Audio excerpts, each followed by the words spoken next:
that 500, not counting Bent's Fort." They smiled and laughed, and then Elmer made a comment that sobered them. "And not counting Injuns."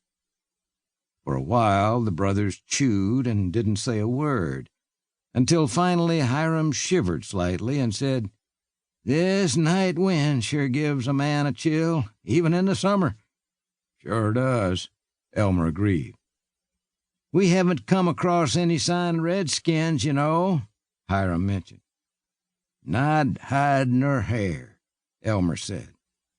"I reckon all the tales we've heard weren't true. It can't be as bad as everyone claims, or we'd have run into some of the devils by now." He patted one of two flintlock pistols wedged under his belt. "Not that I'd be all that afeard if we did. I can hit a melon 9 times out of 10 at 20 paces." "Don't brag on yourself," Hiram said. "It's unseemly." He bit off another piece of jerky. "I figure another 2 or 3 days ought to be far enough. Then we'll head back to Bent's Fort and send word to Shep. While we wait for him and our families, we can build our soddies." "It will be grand," Elmer predicted. "The Beecher boys, kings of the prairie," Hiram snorted. "We're plow chasers, plain and simple. That's all we've ever been. It's all we'll ever be, whether we own 100 acres in Indiana or 1,000 acres out here." "You think too small," Elmer said. 5,000 is more to my liking." "One man can't work that much," Hiram said. "Hell, 3 men couldn't. Your yearnings have outstripped your common sense." Elmer opened his mouth to reply, but closed it again when a wavering cry pierced the night to the west, ululating on the wind like the wail of a wandering specter. "Do you reckon that had 4 legs or 2? "It was a coyote," Hiram said, "not a painted savage. I reckon all this talk about Indians has me a bit spooked." "It's all this wide open space," Hiram said.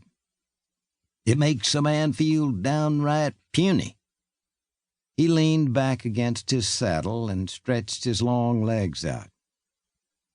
"We'll get used to it, though, once we've settled in and lived here a while." "Sure we will," Elmer said.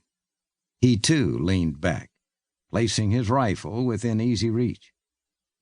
"What I don't get is why there aren't more people doing what we're about to do."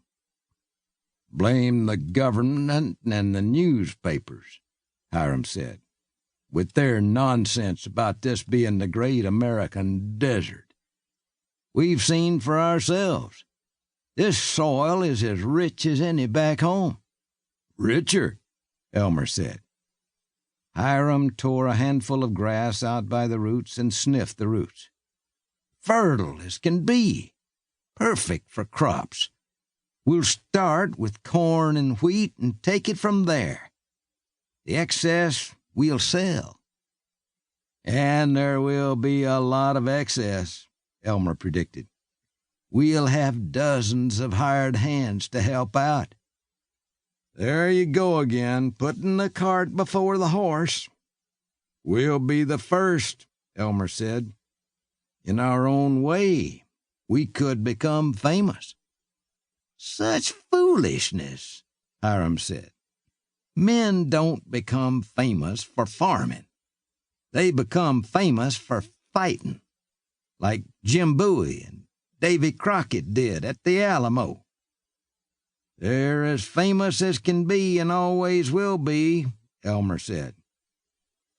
"Nothing's forever.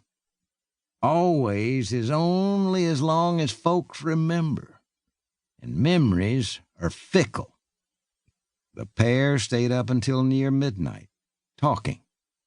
At last they turned in and slept the sleep of the blissfully ignorant.